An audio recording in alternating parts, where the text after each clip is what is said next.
quand vous commencez à consommer de l'alcool, en fait, l'alcool va va générer de la dopamine. Donc votre cerveau va se sentir bien. Et le problème, c'est que quand vous commencez à consommer de l'alcool régulièrement, tous les jours ou par moment trop, c'est que le consommer de l'alcool devient la seule source pour générer de la dopamine. Et donc, quand vous avez des choses bien qui se passent dans votre vie, en fait, ben, vous les savourez plus. Votre cerveau, il sait plus comment faire de la dopamine sans alcool. Et c'est pour ça qu'on associe ensuite l'alcool à tout, qu'on se dit super, je vais voir des potes, on va boire, super, je vais aller à une fête, on va boire, super, il y a une bonne nouvelle, je vais boire un verre, etc., etc. Donc c'est pour ça qu'à la fin, on associe tout à l'alcool, parce que ça devient notre seule façon d'apprécier quelque chose.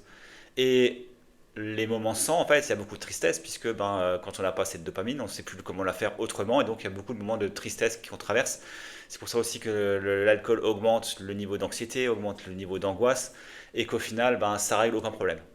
Et une fois qu'on sait ça, l'important c'est d'essayer de se faire aider et accompagner pour réduire et ou arrêter de consommer de l'alcool à terme, hein. Après, s'il y a plein de gens qui arrivent à se contrôler et à boire un tout petit peu.